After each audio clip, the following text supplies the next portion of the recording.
ఈ చంద్రబాబు నాయుడు గారు ఈ సబ్జెక్ట్ డైవర్షన్లో ఎక్స్పర్ట్స్ కాబట్టి ఈ మధ్యకాలంలో ఈ మీ అందరికీ కూడా అర్థమయ్యే విధంగా ఇంకోటి కూడా చేసి ఉంటాడు. మదనపల్లిలో సబ్ కలెక్టర్ కార్యాలయంలో జరిగిన ఘటన కరెక్ట్గా గుర్తుందా మీ అందరికీ? కరెక్ట్గా ఆ రోజు వినుకొండలో రషీద్ అని ఒక అబ్బాయిని అతి దారుణంగా రోడ్డు మీద కత్తితో నరికి నరికి నరికి మరి అన్యాయంగా, అసలు చెయ్యి అయితే పడి పక్కన పడు, అంత అన్యాయంగా చనిపోయిన ఘటన మీద, నరికిన ఘటన మీద నేను వినుకొండకు పోతా ఉన్నా ఆ కుటుంబాన్ని చూడడానికి, చంద్రబాబు నాయుడు గవర్నమెంట్ని ప్రశ్నించడానికి.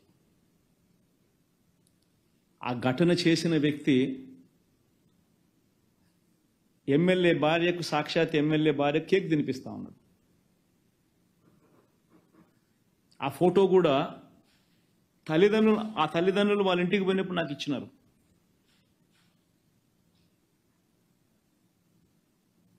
ఎమ్మెల్యేతో ఆ చంపిన ఆ వ్యక్తి పక్కనే నిల్చొని ఉన్న ఫోటో, తెలుగుదేశం పార్టీ ఇతర నాయకులతో ఆ మనిషి కలిసి దిగిన పక్కనే ఉన్న ఫోటో, ఇవన్నీ నాకు ఆ కుటుంబ సభ్యులు ఇచ్చినారు. అయినా కేసులు వాళ్ళెవరి మీద కేసులు పెట్టలా పోలీసులు.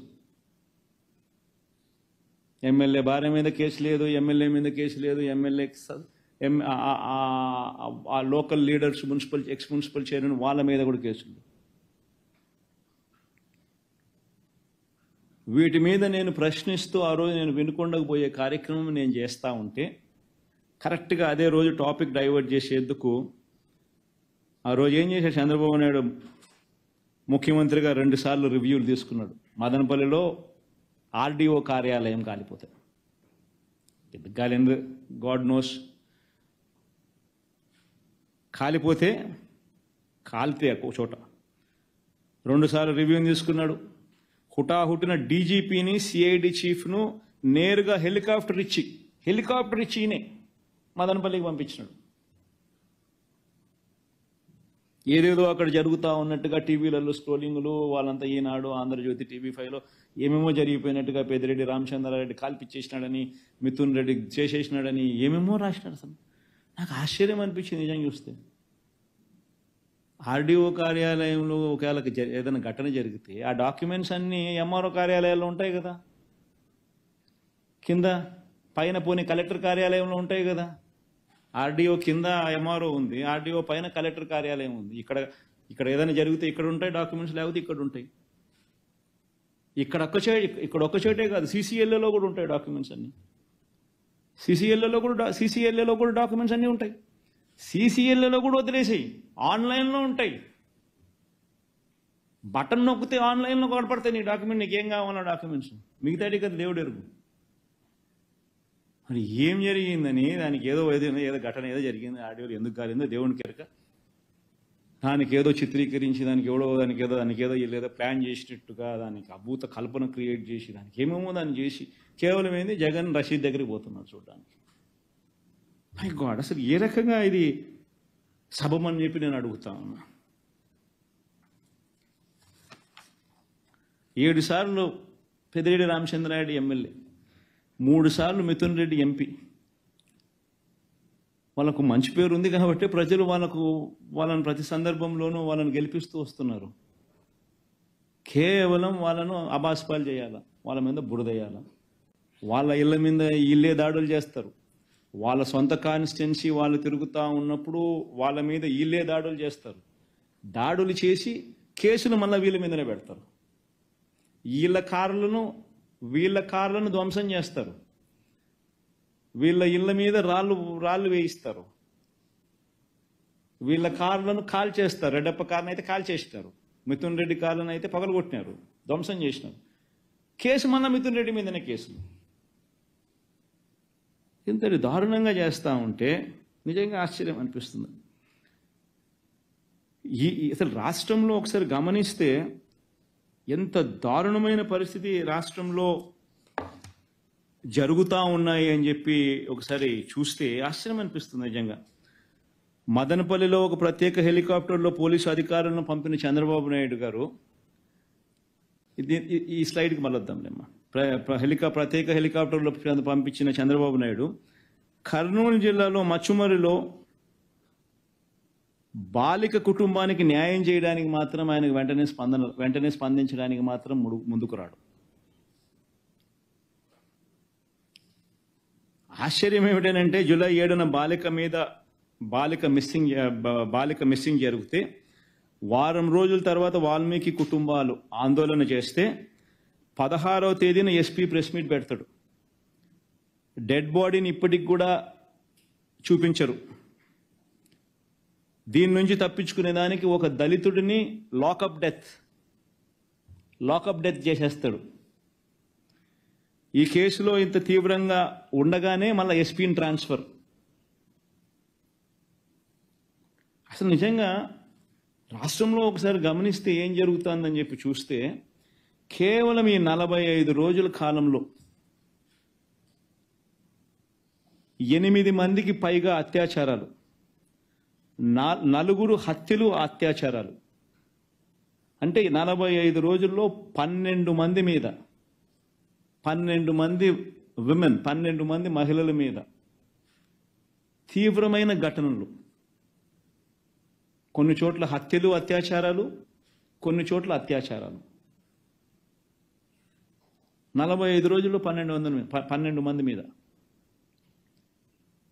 వైఎస్ఆర్సీపీ అధికారంలో ఉన్నప్పుడు, మా పార్టీ అధికారంలో ఉన్నప్పుడు ప్రతి మహిళకు రక్షణగా దిశ యాప్ ఫోన్లోనే ఉండేది.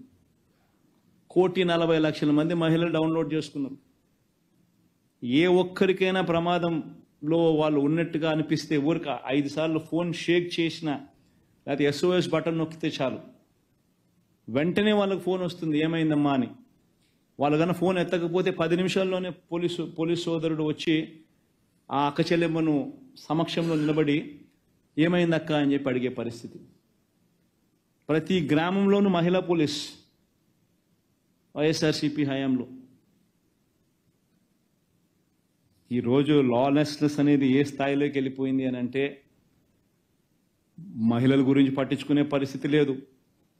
దిశ యాప్ ఎలా పనిచేస్తూ ఉంది అని అంటే అది జగన్కి ఎక్కడ క్రెడిట్ వస్తుందో, దిశ యాప్ బాగా పనిచేస్తే అని చెప్పి దాన్ని పట్టించుకునే పరిస్థితి ఉండదు. దిశ పోలీస్ స్టేషన్లు ఏమైనా పట్టించుకోరు, దిశ పబ్లిక్ ప్రాసిక్యూటర్లు ఏమైనా పట్టించుకోరు, ఎలా పనిచేస్తూ ఉందో పట్టించుకోరు. ఆశ్చర్యం కలిగించే విషయాలు నిజంగా ఇవన్నీ కూడా.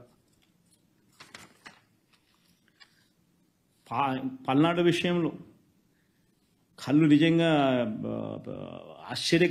కళ్ళు నిజంగా పెద్దగా అవుతాయి. అంత ఆశ్చర్యకరమైన ఘటనలు. న్యాయం ధర్మం వైపున పోలీసులు నిలబడతారా, లేకపోతే ఒక మనిషిని ఎలా ఇరికించాలి అని చెప్పి పోలీసులు కష్టపడతారా అన్నదానికి నిదర్శనం. ఆ రషీద్ ఇన్సిడెంట్ అయితేనేమి, ఈ ఆర్కే పిన్నెల్లి రామకృష్ణారెడ్డి విషయం అయితేనేమి, పల్నాడులో పోలింగ్ రోజు మొదలవుతే మా సీనియర్ నాయకుడు 5 సార్లు ఎమ్మెల్యే, 4 సార్లు ఎమ్మెల్యే, 9, 11, 14, 19 మంచి పేరు ఉంది కాబట్టి తను అన్నిసార్లు రిపీటెడ్గా 4 సార్లు వరుసగా ఆయన ఎమ్మెల్యే గెలుచుకుంటూ వచ్చాడు. బలవంతంగా అలాంటి వ్యక్తిని ఏకంగా ఇరికిచ్చే కార్యక్రమం. అంతకుముందు పల్నాడు జిల్లాకి ఎస్పీగా రవిశంకర్ రెడ్డి ఉండేవాడు. పాపం బాగా పనిచేస్తూ ఉన్నాడని చెప్పి ఆ రవిశంకర్ రెడ్డిని తప్పించేశారు. వీళ్ళు ఎలక్షన్ కమిషన్ను, వీళ్ళకున్న కేంద్ర ప్రభుత్వంలో వీళ్ళకున్న పలుకుబడితో బిందు మాధవ్ అని చెప్పి ఒకరిని ఎస్పీని తెచ్చుకున్నారు. ఆయన చేస్తూ ఉన్న ఆకృత్యాలు అక్కడ అంతా ఇంత కాదు అని చెప్పి ఏకంగా తెలుసుకుని ఎలక్షన్ కమిషనే స్వయంగా ఆయన్ను సస్పెండ్ చేసింది. ఆయన చేసిన అగత్యాలకు ఎలక్షన్ కమిషనే ఆయన సస్పెండ్ చేసింది స్వయంగా తెలుసుకుని. దాని తర్వాత అక్కడికి మల్లికా గర్గ్ని తీసుకొచ్చింది. ఎలక్షన్ కమిషనే నియమించింది మల్లికా గర్గ్ను. మల్లికా గర్గ్ ఏమో వీళ్ళ మాట వినడం లేదని చెప్పి ఆమెను ట్రాన్స్ఫర్ చేసేసినారు. చేసి అక్కడ శ్రీనివాసులు అని చెప్పి కొత్త ఎస్పీని తీసుకొచ్చారు. శ్రీనివాసులు అనే వ్యక్తి వచ్చిన 3వ రోజుకు రషీద్ అనే వ్యక్తిని దారుణంగా రోడ్డు మీదనే నరికేస్తారు. వచ్చిన 3వ రోజుకు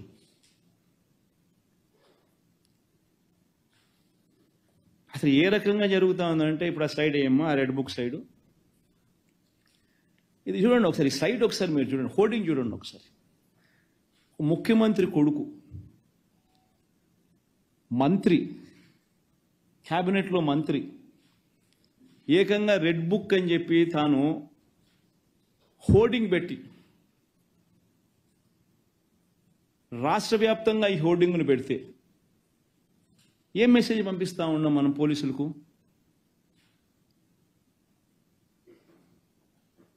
నా లెవెల్లో మొదలు పెడుతున్నాము, మేము హత్యలు చేస్తాము, అత్యాచారాలు చేస్తాము, ఆస్తులు ధ్వంసం చేస్తాము, గొడవలు చేస్తాము, పోలీసులు ప్రేక్షక పాత్ర వహించాల్సిందే అని చెప్పినట్టు కాదా?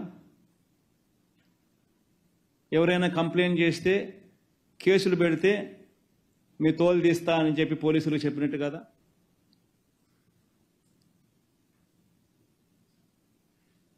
ఎవరైనా కేసులు పెట్టడానికి వస్తే దొంగ కేసులు రివర్స్ వాళ్ళ మీదనే పెట్టమని చెప్పి చెప్పినట్టు కాదా?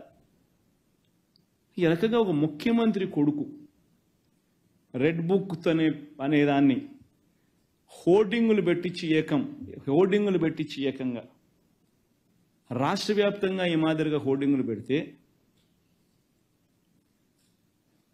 గ్రామాలలో న్యాచురల్లీ ప్రతి ఒక్కడు కూడా వాళ్ళ కక్షలు వాళ్ళ దానికి తీర్చుకునే దానికి ఏదో ఒక అవకాశం కింద తీసుకొని ప్రతి ఒక్కడు వాళ్ళ గ్రామంలో రెడ్ బుక్ వాళ్ళు తీస్తున్నారు, బయటికి తీసి వాళ్ళ పర్సనల్ స్కోర్స్ సెటిల్ చేసుకునే కార్యక్రమం చేస్తూ ఉన్నారు. సో రాష్ట్రంలో లానెస్నెస్ అనేది ఆటోమేటిక్లీ దిగజారిపోయేదానికి ఇది కారణం కాదా? ఆలోచన చేయమని చెప్పి అడుగుతాను ప్రతి ఒక్కరూ కూడా. ఎంత దారుణంగా ఉందనంటే నిజంగా ఇలా పరిస్థితి. ఒకవైపు నేను ఢిల్లీకి వీళ్ళ అగత్యాల మీద ఢిల్లీలో ప్రొటెస్ట్ చేయడం కోసం నేషనల్ మీడియాని పిలిచి పార్లమెంట్లోని అన్ని ఇంపార్టెంట్ పార్టీస్కి సంబంధించిన నాయకులందరినీ కూడా పిలిచి వాళ్ళందరికీ రాష్ట్రంలో జరుగుతూ ఉన్న పరిస్థితులను ఎక్స్ప్లెయిన్ చేయడం కోసం నేను ఢిల్లీకి వెళ్తే, ఢిల్లీలో నేను ఉండగా ఇక్కడ పెదకూరుపాడులో area market committee chairman area committee మా హయాంలో మార్కెట్ కమిటీ చైర్మన్ సామిరెడ్డిని ఏకంగా కాళ్ళు చేతులు ఏకంగా వదిలేసినారు, చచ్చిపోయినాడని చెప్పి. కారు ఆపి 2 కాళ్ళు 2 చేతులు ఫ్రాక్చర్డ్. మేము ఢిల్లీలో ఉండగా చనిపోయినాడని చెప్పి వదిలేస్తే ఆయన మనిషిని ఈరోజు మేము ఢిల్లీలో మరుసటి రోజు ధర్నా చేస్తూ ఉన్నాం, ఆయన సర్జరీ జరుగుతుంది. ఏంది ఇది? కేవలం రాజకీయంగా వీళ్ళతో విభేదిస్తున్నాం. తప్పేముంది? మీదో పార్టీ ప్రతిపక్షం అనేది లేకుండా ఎట్టపోతుందండి? ఇది మాదిరిగా చేయడం ధర్మమేనా? ఆలోచన చేయాలి అందరూ కూడా.